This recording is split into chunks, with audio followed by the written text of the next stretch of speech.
Iran deal चाहता है असि छेती जंग खत्म करने वाले आसी इन्होंने चोरी हथियार हासिल करने तो रोकांगे।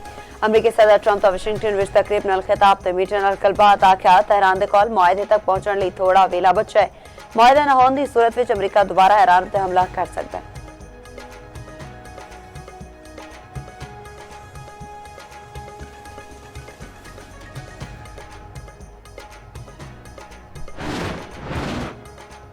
अमरीकी सैनेट विच ईरानी नाकाबंदी खत्म करने की करारदाद मंजूर। अमरीकी फौज नूं हटाने की करारदाद 47 के मुकाबले विच 50 वोटां तो मंजूर हुई। सैनेट के बाद हुण मामले ते अमरीकी ऐवान नुमाइंदगान विच वोटिंग होवेगी। रवा हफ्ते ऐवान तो भी करारदाद मंजूर होने का इम्कान।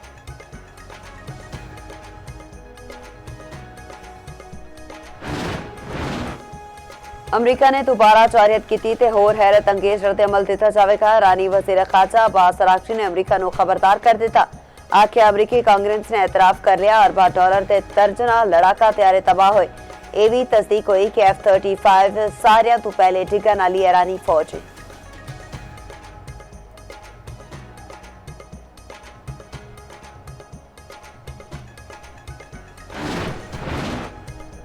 सिक्योरिटी फोर्सेस का शुमाली वजीरिस्तान विच ऑपरेशन बाय ख्वारिज हलाक ISPR के मुताबिक 17 मई तो शुमाली वजीरिस्तान के इलाके शिवा विच क्लीयरेंस और सैनिटाइजेशन ऑपरेशन जारी है।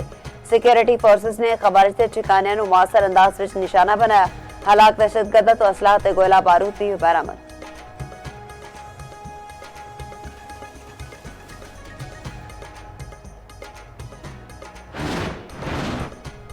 रूसी सदर प्यूटन की चीनी सदर की दावत ते चीन आमद। प्यूटन दौरे के दौरान चीनी सदर नाल मुलाकात करनगे।